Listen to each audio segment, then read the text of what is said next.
ସମ୍ବଲପୁର ଜିଲ୍ଲା ଜୁଜୁମରା ବ୍ଲକ ଅନ୍ତର୍ଗତ କୁକୁଡ଼ାପାଲି ଗ୍ରାମର ଉଚ୍ଚ ପ୍ରାଥମିକ ବିଦ୍ୟାଳୟରେ ମୋ ସ୍କୁଲ ଅଭିଯାନରେ ନୂତନ ପାଠାଗାର ନିର୍ମାଣ କରାଯାଇଥିବା ବେଳେ ଏହାର ଉଦ୍ଘାଟନ କରାଯାଇଛି।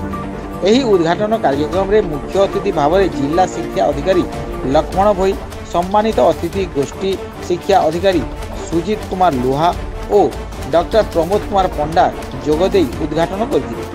ଉଦ୍ଘାଟନ ପରେ ପାଠାଗାରରେ ସଠିକ ରୂପରେ କାର୍ଯ୍ୟକାରୀ କରାଯିବା ସହ ତାର ରକ୍ଷଣାବେକ୍ଷଣର ସୁବ୍ୟବସ୍ଥା ନେଇ ଏକ ବୈଠକ ମଧ୍ୟ ଅନୁଷ୍ଠିତ ହୋଇଥିଲା।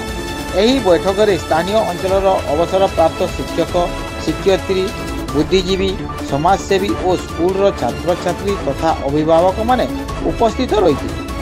ଏହି ନୂତନ ନିର୍ମାଣାଧୀନ ପାଠାଗାରକୁ ସ୍ୱର୍ଗତ ରାଧେଶ୍ୟାମ ନାୟକ ଓ ସ୍ୱର୍ଗତ କୁଞ୍ଜଲତା ନାୟକଙ୍କ ସ୍ମୃତି ଉଦ୍ଦେଶ୍ୟରେ ନାମିତ କରାଯାଇଅଛି।